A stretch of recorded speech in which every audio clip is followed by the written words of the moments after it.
que me ha tomado años darme cuenta de la veracidad de una declaración que voy a decir abiertamente hoy. Le pido excusa a las personas que se sientan mal por lo que voy a decir ahora. Pero ha sido una meditación sistemática que he hecho acerca de estas frases. Y a través del tiempo me he dado cuenta que es verdad que en las personas, principalmente en los creyentes, en el cual no se manifiesta el Espíritu de Dios, debe revisarse. Repito, las personas sobre las cuales no se manifiesta el Espíritu Santo de Dios, esa persona o esas personas deben revisarse. La iglesia donde no hay una manifestación sistemática del Espíritu Santo de Dios debe revisarse. Ahora, cuando hablo de manifestación, no me estoy enfocando únicamente en hablar en lengua. Cuando hablo de manifestación del Espíritu Santo, no me estoy enfocando únicamente en danzar en un momento dado. Cuando hablo de manifestación del Espíritu Santo, no me enfoco únicamente en un servicio donde se derrama la gloria de Dios y las personas comienzan a hablar en otras lenguas y a gritar y entre las cosas que nosotros hacemos como pentecostal. Eso es parte del derramamiento, como señal. Pero cuando yo hablo de llenarse del Espíritu Santo, hablo de tener una vida constante, sintiendo en los momentos difíciles, pero también en los momentos de prosperidad del Espíritu Santo con nosotros. Amén. No solo es un momento. La llenura del Espíritu Santo no es solo cuando estamos congregados y cuando se manifiesta. La iglesia más grande de una persona que está llena del Espíritu Santo es aquella que en cualquier momento sabe gozarse del Señor, que en cualquier momento siente la presencia de Dios, que en cualquier momento que esté viviendo sabe que sus pies están aquí en la tierra, pero su mente está en los cielos. Yo le pido por favor, hermanos, que vayan a su Biblia a Hechos capítulo 2. Hechos, por favor, le pido a todos y a todas los que tengan su Biblia cerca, ya sea en un teléfono, ya sea, que vayamos todos a Hechos de los Apóstoles, su capítulo 2, versículo 1 en adelante.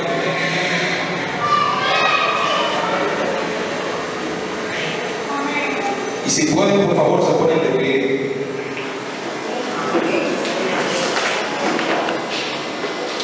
Aleluya. Gloria a Dios. Leemos en el nombre de Jesús. Amén. Cuando llegó el día del Pentecostés, estaban todos unánimes juntos. ¿Cómo estaban? Y de repente vino del cielo un estruendo como de un viento recio que soplaba, el cual llenó toda la casa donde estaban sentados. Y se les aparecieron lenguas repartidas como de fuego, asentándose sobre cada uno de ellos. Y fueron todos ¿qué? Llenos del Espíritu Santo. Y comenzaron a hablar en otras lenguas, según el Espíritu les daba cabeza. Gracias, Señor, por tu palabra. Gloria al Señor, Dios. Estamos en tu palabra. Gloria al Señor. Pueden sentarse, hermano. Gracias. El contexto del capítulo 2, que todos ustedes saben de qué trata, del inicio de la iglesia, del descenso del Espíritu Santo, y con ese descenso el comienzo de un nuevo periodo histórico para la iglesia del Señor, y con ese descenso una gran dispersación, la dispersación de la gracia a través del Espíritu Santo. El contexto es el siguiente: todos ustedes saben que Jesucristo fue crucificado y lo sepultaron, y al tercer día, ¿qué sucedió? Se levantó un cuerpo glorificado. Dice la palabra que él comenzó a visitar a sus discípulos y comenzó a visitar a las personas conocidas, y duró aproximadamente 40 días visitando a su gente en un cuerpo glorificado. Estando Jesús ya a punto de ascender, dice Hechos capítulo 1, pueden darla hacia atrás a la página. Hechos capítulo 1, que hizo una última reunión con sus discípulos y le dijo en el versículo 4 que no se vayan de Jerusalén hasta que el Espíritu de Dios descienda. Él fue enfático, Jesús, en decirle a los discípulos: y no salgan de Jerusalén hasta que el Espíritu Santo haya descendido. Mi gran pregunta siempre ha sido, no sé si usted llegó a hacérsela: ¿por qué Jesús tuvo que esperar que sus discípulos recibieran el Espíritu Santo para salir a predicar o para salir de Jerusalén? Si ellos pasaron por la escuela de Jesús 3 años con Cristo, ¿estaban preparados o no los discípulos? ¿Estaban preparados o no los alumnos de Jesús? ¿Cuál era la insistencia de Jesús de que ellos recibiesen el Espíritu Santo antes de salir la obra de la evangelización, la obra de ser testigos de Cristo? La respuesta a esto es la siguiente: el Señor sabía que con el Espíritu Santo iba a descender el poder. Diga conmigo: el poder. El poder. En el versículo 8 dice: pero recibiréis poder cuando haya venido sobre vosotros, ¿quién? El Espíritu Santo, y me seréis testigos en Jerusalén, en toda Judea, en Samaria, hasta lo último de la tierra. Jesús tenía todo planificado. Jesús sabía que estos hombres, a pesar de haber pasado por la escuela de Jesús durante 3 años, necesitaban el Espíritu Santo, porque Él iba a infundir poder. Ahora, el término poder, cuando vamos a un interlineal griego, vamos a encontrar que tenía 2 connotaciones. Primero, el término poder aquí significa exousia, que traducido es autoridad, privilegio, derecho. Pero también el término poder, del griego dinamis, que traducido es capacidad moral, capacidad física, capacidad espiritual e intelectual. 2 capacidades, una de derecho y otra de fuerza, tanto física como espiritual. Por eso los discípulos necesitaban ese poder. Es como yo, por ejemplo, decir: este templo está a nombre de las asambleas de Dios, me parece, ¿verdad? Si el concilio de las asambleas de Dios decidiera poner este templo, este sector, a nombre de uno de ustedes, y le pasa esa autoridad a ustedes, usted tiene el privilegio de hacer lo que quisiese aquí, porque usted es el dueño. El Espíritu Santo, cuando estamos llenos del Espíritu Santo, nos da ese sentido de pertenencia, de que soy hijo de Dios. Amén. Cuando yo soy lleno del Espíritu Santo, yo me siento más cerca de Dios. Gloria a Jesús. Pero también el Espíritu Santo es dinámico. Diga conmigo: es dinámico. Y ese Espíritu Santo daba capacidad moral, capacidad física, espiritual e intelectual. A pesar de todo, los discípulos necesitaban esa capacidad, ese poder que el Espíritu Santo infundía. Antes, incluso, para que usted se dé cuenta de que los discípulos no iban a poder hacer nada sin el revestimiento del Espíritu Santo, lo encontramos en la historia de Pedro. Ustedes saben que cuando Jesús murió, duró 3 días, y según Efesios, su capítulo 4, dice que descendió a lo más profundo de la tierra, quitando la llave del diablo, y ascendiendo, y regando los dones y todo lo demás. Pero durante ese tiempo que Jesucristo estaba haciendo esa función por ahí, los discípulos que tenían una responsabilidad señalada, marcada, dice que específicamente Pedro regresó a hacer la misma cosa de la cual el Señor lo había sacado. Estoy hablando antes del revestimiento del Espíritu Santo. La cobardía de Pedro. Ustedes recordarán la historia cuando Pedro regresó otra vez a pescar, de donde el Señor lo había sacado, que el Señor se le acercó ya en un cuerpo glorificado y le preguntó: Pedro, hijo de Jonás, ¿me ama? Y Pedro le dijo: sí, yo te amo. Y por segunda vez Jesús le dijo: Pedro, hijo de Jonás, ¿me ama? Y Pedro otra vez le respondió y le dijo: Señor, yo te amo. Y por última vez el Señor le preguntó: Pedro, hijo de Jonás, ¿tú me amas? Y Pedro, llorando, triste, le dijo: Señor, tú sabes que yo te amo.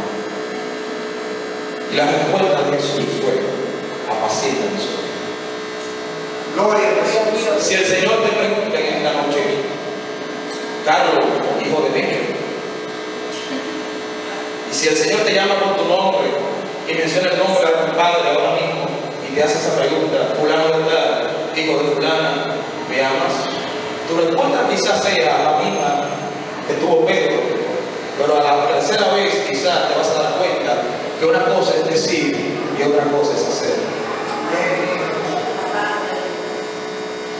Pedro no estaba lleno del Espíritu Santo en ese momento. Por eso regresó a hacer lo mismo de lo cual el Señor lo había sacado. Ustedes recuerdan que cuando el Señor llamó a Pedro, lo sacó de dónde? De pescar. Le dijo: venid en pos de mí, te haré pescador de hombres. Y eso no fue lo que hizo. Él regresó a pescar sus peces. Pero era porque no tenía el Espíritu Santo. En el Antiguo Testamento, el Espíritu Santo, conocido como el Espíritu de Dios, tenía la misma función de infundir poder. José tenía poder por el Espíritu de Dios de interpretar los sueños. Según Génesis, su capítulo 41, versículo 38 al 4, a José, el mismo faraón tuvo que declarar y decir: en realidad en él posa el Espíritu de Dios. José no hubiese podido hacer nada sin el revestimiento del Espíritu de Dios. Pero también Josué estaba lleno del Espíritu de Dios para emprender la conquista de Canaán. Cuando los demás que fueron a mirar a Canaán y vinieron con el testimonio de que allí había gigantes, mientras Josué vino con el testimonio de que sí podía conquistar esos gigantes. Solo un hombre con la visión y solo una mujer llena del Espíritu Santo, a pesar de que el gigante se vea grande, va a tener el poder y la confianza de decir: aunque sea grande, me lo comeré como pan. Amén.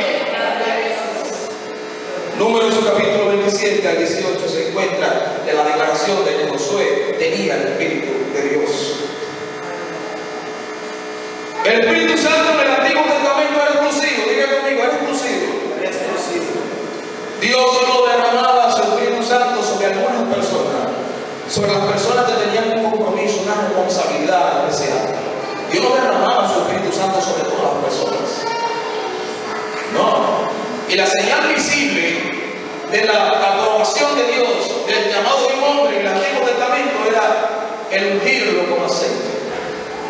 Saúl fue ungido y fue lleno del Espíritu Santo y comenzó a profetizar. Recuerden la historia, cuando el pueblo de Israel comenzó a pedir rey. El pueblo de Israel comenzó a pedirle al último juez, que era Samuel, un rey, porque veía a los demás pueblos vecinos que tenían rey en sus manos. Mientras Dios quería ser su rey, porque era un gobierno teocrático, teodiocracia, gobierno, ellos pedían un rey físico. Y Dios, aunque no estaba de acuerdo en el momento, le permitió a Samuel seleccionar un rey. Dice la Biblia que Samuel vio a este muchacho por encima de todos los hombres que estaban parados en un lugar y lo marcó, lo llamó, lo ungió. Y dice que caminando por un lugar, recibió el Espíritu de Dios, y de ahí el famoso dicho: Saúl entre los profetas. Porque estaba profetizando junto a los profetas. Pero David también fue ungido, fue lleno por el Espíritu de Dios y comenzó a danzar. ¿No han leído ustedes que David danzaba por los corderillitos de la manada, no sé? Hay un coro, me parece, que dice así, pero la Biblia especifica que en cierto momento, cuando el Espíritu de Dios visitaba a David, este hombre danzaba en la presencia de Dios y se rasgaba el vestido, se desnudaba ante el Señor. Dios quiere que tú puedas ser testigo de Él. Todos estos hombres en el Antiguo Testamento, básicamente, el Espíritu Santo descendía para que ellos fuesen testigos de Dios. Los profetas eran llamados para que fuesen testigos de Dios. Los reyes que Dios marcaba eran para que fuesen testigos de Dios. Los jueces que Dios llamó eran para que fuesen testigos de Dios, del poder del Señor. Así el Señor quiere en esta noche que tú puedas ser testigo de Cristo. El versículo 8 del capítulo 1 de los Hechos lo dice: para que seamos testigos de Cristo. El término testigo viene del griego mártir. ¿Le suena esa palabra? Mártir, que significa uno que derrama su sangre como sello de su testimonio. En la ley de Moisés, quien testificaba tenía que estar dispuesto a morir por la veracidad de su testimonio. Pongo un ejemplo sencillo. Carlos, por favor, ponte de pie, ponte ahí de este lado. Ahí, por favor. Manuel, Fernanda y Yesenia, de este lado, por favor.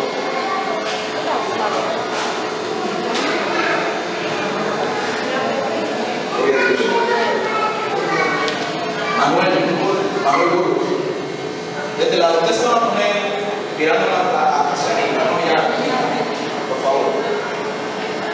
En la ley de Moisés se tenía la costumbre que si había un conflicto en el pueblo, vamos a suponer, Manuel Burgos venía donde mí, yo soy Moisés, la ley, diciéndome que Carlos le robó un ganado, le robó algo, y Carlos decía lo contrario, que él no robó nada.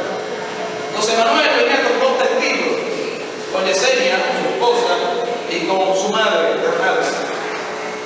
Y ellos testificaban de que sí, de que vieron a Carlos robándose la vaca o lo que sea. Esos dos testigos que trajo Manuel estaban dispuestos a que si su testimonio era falso, lo que estaban pidiendo de él era la pena de muerte, iba a recaer sobre todos ellos. Y si en dado caso se demostraba lo contrario, de que Carlos no fue el ladrón, sino que ellos tenían un problema personal con Carlos y querían que lo matara, entonces el castigo que estaban pidiendo de la pena de muerte para Carlos caía sobre ellos. Diga conmigo, el que testificaba estaba dispuesto a morir por su testimonio.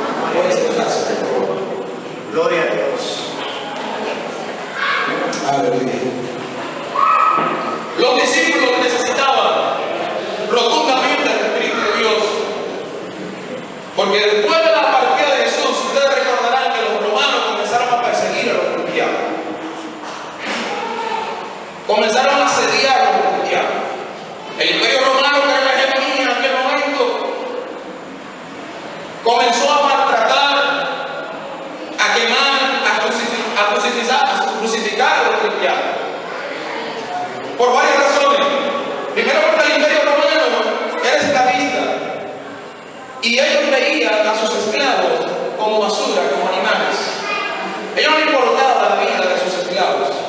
Y si un esclavo no podía cumplir con la responsabilidad de trabajar para ellos, pues ellos lo mataban, lo reemplazaban por otro.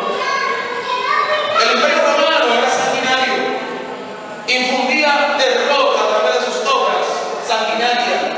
Tenían un ejército enorme con el cual conquistaba terreno, con el cual conquistaban ciudades.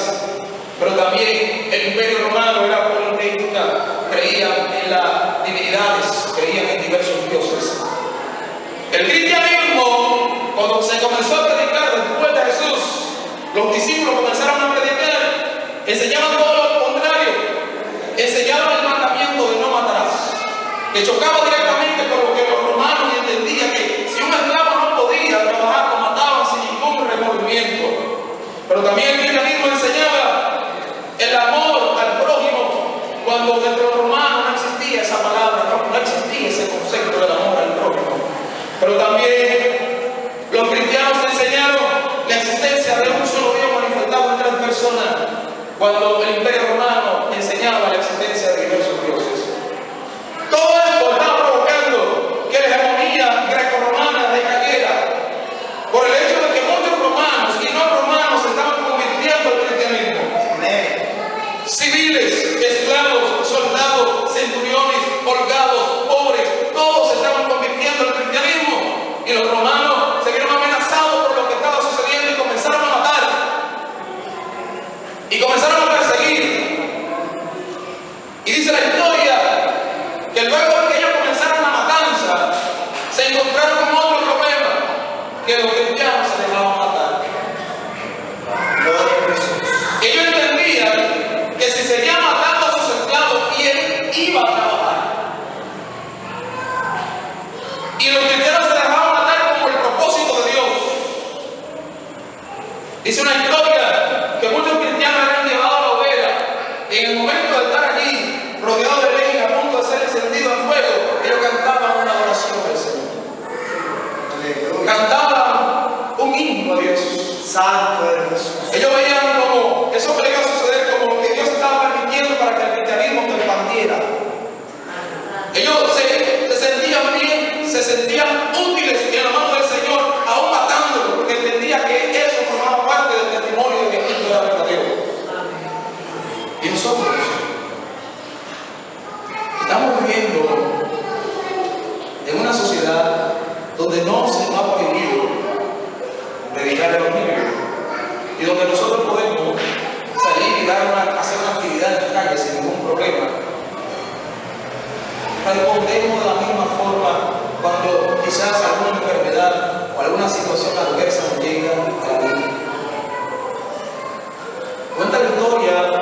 de un padre de la iglesia llamado Juan Hus,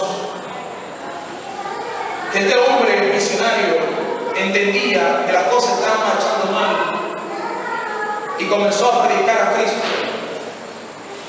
Y esto provocó que lo tomaran y lo llevaran a la hoguera. La hoguera era un lugar donde preparaban, donde ponían madera alrededor de la persona la amarraban de algo y lo ponían en el centro de toda la madera. En la madera le echaban un aceite que se encendía fácilmente. Dice la historia que cuando se estaba allí, cantaba himno al Señor. Pero lo más sorprendente no fue eso, sino que estando en esa posición, había una costumbre con las personas que llegaban a la hoguera, y era que la persona que venía con el azufre encendido para prender la madera tenía por costumbre encenderla de entrada. Es decir, no venir y encenderla delante del que iba a ser quemado, sino por la parte de atrás se encendía la hoguera, por una razón básica, y era que muchas personas tenían miedo y así, a veces se soltaban, cuando estaban amarrados y era un problema. Pero Juan Hus, cuando oyó al muchacho y con el conocimiento de que la costumbre era encender por la parte de atrás, el muchacho venía con el azufre encendido, y cuando vio que iba a doblar, le dijo: no lo hagas desde ahí, hazlo adelante, a quien le temes. El muchacho, sorprendido, temblando, encendió delante de Juan Hus algo que nunca se había hecho, encendió la hoguera. Y dice la historia que Juan Hus no tiró un solo lamento, sino que toda su voz fue en adoración ante la presencia del Señor. Y cantaba un himno de adoración, estando encendido el fuego lo consumía, y él cantaba por el Señor como si no sentía ningún dolor. Y todas las personas que estaban alrededor, cuenta la historia, se estremecieron. Y solo cayó su voz después de decir la siguiente palabra. Él dijo: hoy están quemando un pajarito, pero dentro de 100 años se levantará un cisne al cual no podrán quemar. Después de 100 años se levantó un Martín Lutero, el cual no pudieron quemar, y fue el hombre más grande de la reforma protestante en la historia de la iglesia.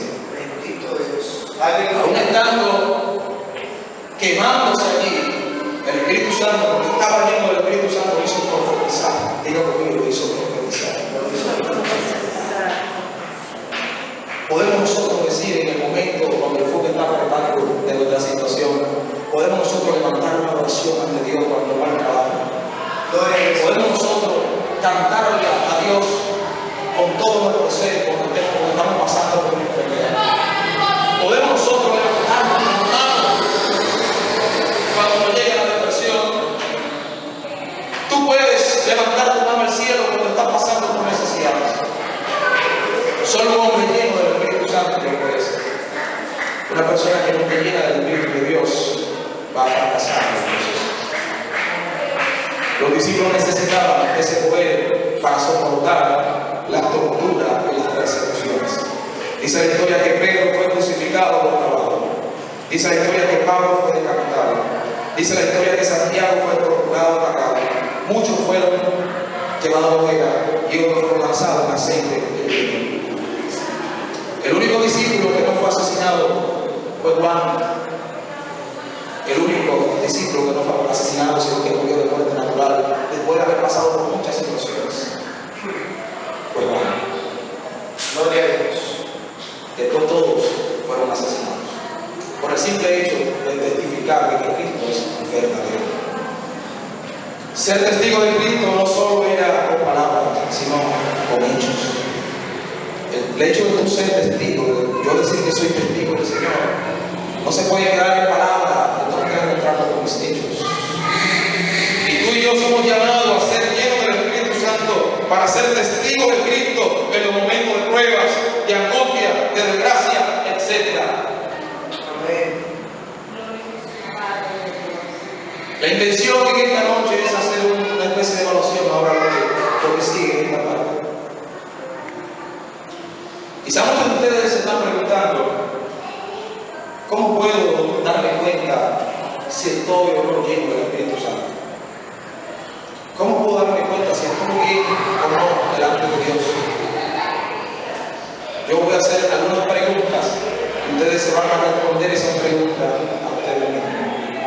Primero hay que hacernos una autoevaluación. Preguntarnos qué tiempo pasamos en la presencia del Señor. Si yo le pregunto a ustedes, ¿cuánto tiempo le sacamos al Señor en oración en esta semana? Si yo le pregunto a ustedes, ¿cuánto vivieron de la oración de la 3? De lo que no tienen compromiso. Si yo le preguntase a ustedes en esta noche, ¿cuánto oraron en esta semana? ¿Cuánto oraron con Dios? ¿Cuánto le cantaron al Señor con todo corazón en la cocina?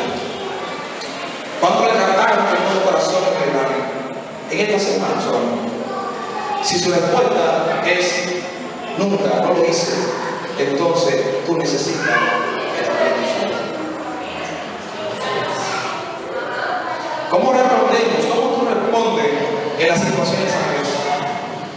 ¿Cuál es tu respuesta cuando estás en un momento difícil? ¿Qué sale de tu boca? ¿Qué sale de tu boca en esta semana, en ese día que recibiste una noticia negativa? ¿O alguien te ofendió con alguna palabra? ¿O te llegó el enojo, la ira? ¿Cuál fue nuestra respuesta? ¿Hablamos palabras compuestas? ¿O adoramos al Señor en ese momento? ¿Lo adoramos? ¿Lo hicimos? Si no lo hiciste, entonces tú necesitas la llenura del Espíritu Santo.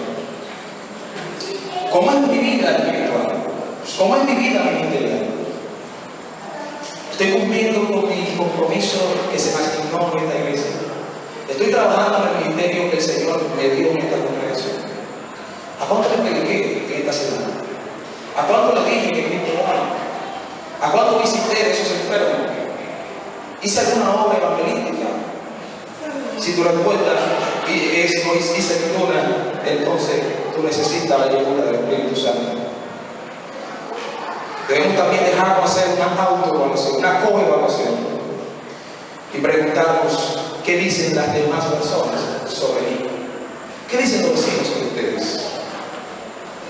¿Testifican los vecinos que somos cristianos? Dicen los vecinos que en esa casa vive un hombre de Dios, vive una familia de Dios. Dicen los vecinos que allí, en aquella esquina, hay una mujer que tiene el Espíritu de Dios. O dicen los vecinos, allí cristianos, allí no hay ningún cristiano. Ese no es ningún cristiano. Es un cristiano de la secreta. Si esa es la respuesta de nuestros vecinos, entonces necesitamos ser llenos del Espíritu Santo. ¿Pero qué dice tu familia? Lo más cercano. ¿Tus hijos qué dicen? ¿Tu esposo, tu esposa qué dicen? ¿Tus nietos qué dicen? ¿Tus padres qué dicen? ¿Testifican ellos que tú eres cristiano? ¿Testifican ellos que tú eres evangélico? Si no es así, si testifican todo lo contrario, entonces tú necesitas al Espíritu de Dios. ¿Podemos nosotros hacer lo que hizo Samuel en un momento dado? Samuel, quien fue transparente delante de Dios y antes de entregar el ministerio de juez, el último juez de Israel, su capítulo 12, versículo 1 al 6, congregó a todo el pueblo y le dijo al pueblo: si en algo le he fallado, si le he robado a alguien, si recibí soborno de alguien, este es el momento de que ustedes me acusen delante de todo el pueblo y delante de Dios. Y la respuesta del pueblo fue: nunca nos ha hecho daño. Si la respuesta es: no puedo hacer eso delante de mi familia, no puedo hacer eso, entonces necesitamos la llenura del Espíritu Santo. Amén. Y si tú necesitas la llenura del Espíritu Santo, yo te voy a enseñar en esta noche cómo recibir la llenura del Espíritu Santo. Básicamente haciendo lo que hicieron los discípulos en Hechos, su capítulo 2, siendo obedientes. Los discípulos fueron obedientes. Jesús le dijo: no se vayan de Jerusalén, no salgan de Jerusalén. Y dice la palabra que ellos estaban juntos esperando que la llegada, la promesa del Espíritu Santo. Obediencia. Dios pide de ti obediencia, obediencia a su palabra, obediencia a tus líderes, obediencia a las autoridades. Pero también hay que estar unidos como un cuerpo. Dios nunca va a derramar su Espíritu Santo sobre una persona que no tiene sentido de unidad, que siempre vive en pleito, que siempre vive contienda, que siempre vive envidia. Dios nunca va a derramar su Espíritu Santo en esa persona mientras tenga esas condiciones. Dice la palabra que los discípulos eran como 120 en el aposento alto y estaban juntos, estaban unánimes, esperando la promesa del Espíritu Santo. Pero también, si quieres recibir el Espíritu Santo, tienes que estar en la presencia de Dios. Esos discípulos estaban por estar allí, no estaban haciendo cuentos, no estaban criticando, no estaban hablando de lo demás, estaban unánimes en la oración, estaban unánimes en la presencia del Señor. Y de repente, dice la Biblia, descendió el Espíritu Santo. En ese momento, ellos no sabían que era la hora de descender el Espíritu Santo. Y cuando yo siempre pienso en el derramamiento del Espíritu Santo en el original, siempre me lleva a pensar en la venida del Señor. El Señor nos manda a estar preparados porque ni ustedes ni yo sabemos la hora y el día de la venida de Jesús. Bendito Dios. Si el Señor viene en esta hora, estoy yo preparado para ser arrebatado. Los 5.000 estaban preparados y dice que todos fueron llenos del Espíritu Santo. No algunos, todos fueron llenos. Todos fueron llenos. Cuando somos llenos del Espíritu Santo, recibimos paz, valor, tranquilidad, poder. Hay personas en las iglesias que no pueden conservar la llenura del Espíritu Santo porque hay agujeros en su vida. Se derrama el Espíritu Santo en un momento dado, un servicio. Y solo estamos gozosos mientras está el momento de oración. Pero inmediatamente cruzamos esa puerta, salimos vacíos de aquí. Porque hay agujeros que no permiten conservar la llenura del Espíritu Santo. Y tenemos que estar todos los días, como tengo agujeros que no me permiten conservar al Espíritu Santo, tengo que estar todos los días pidiéndole al pastor que ore por mí, pidiéndole al hermano que ore por mí, pidiéndole a la iglesia que ore por mí, pidiendo la llenura del Espíritu Santo, pidiendo la llenura del Espíritu Santo. Pero hasta que tú no decidas sellar esos agujeros, vas a seguir pasando por ese desierto, vas a seguir estando seco delante del Señor. Quiero concluir con una ilustración.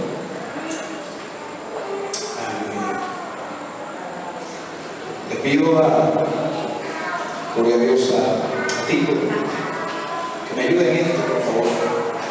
Gloria a Dios. Gloria al Señor.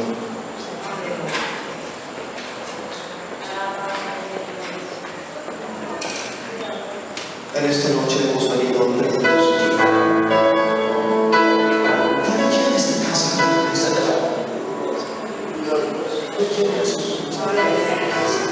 bien bajito, por favor. Quiero que me escuchen. No vamos a terminar ya. Este vaso representa tu vida. Este vaso representa mi vida. Levanta el poco de agua, por favor. Levanta. Ese potecito de agua representa al Espíritu Santo. Recuerden los signos del Espíritu Santo. El agua es el signo del Espíritu Santo. El agua purifica. Este soy yo, estando seco. Santo. Este vaso eres tú, o fuiste tú en un momento dado antes de venir al Evangelio. Y quizás muchos todavía son como este vaso. A veces venimos al servicio, pasa algo, y el Señor en su divina misericordia comienza a derramar alguna parte de su presencia en nosotros. Gloria a Dios. Y con el tiempo, gotica a gotica, esa unción, esa llenura que el Señor ha querido contigo y conmigo, se va consumiendo.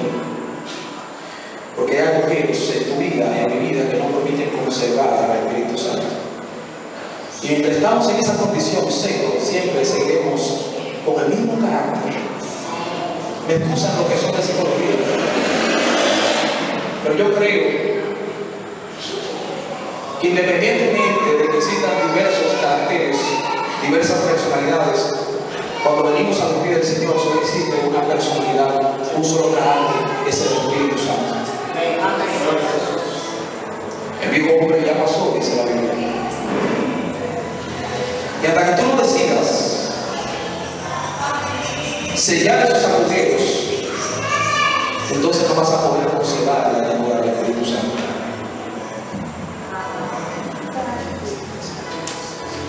Hasta que no decidan permitir que el Espíritu Santo que sellen esos agujeros que hay en su vida, puede ser pecado, un pecado no superado. Esos agujeros pueden ser pecados ocultos, que ni tu esposa lo sabe, que ni tu esposo lo sabe. Esos agujeros pueden ser hechos que te ocurrieron en el pasado, que te violaron, que te maltrataron, que tus padres murieron y te dejaron huérfano, que te pasaron situaciones diversas en tu vida, en tu niñez, y tú has venido a la familia y todavía tienes esos agujeros que no permiten conservar al Espíritu Santo. No es hasta que decidimos permitirle al Espíritu Santo que selle esos agujeros. Una vez sellados esos agujeros, podemos venir ante la presencia de Dios y pedirle que nos llene. Podemos hacerlo, podemos decirle: Señor, lléname. Póngase de pie, por favor. Que nos llene hasta que la presencia rebose, hasta que la presencia del Espíritu Santo rebose en nuestras vidas. Así como este vaso, hasta que rebose la presencia del Señor.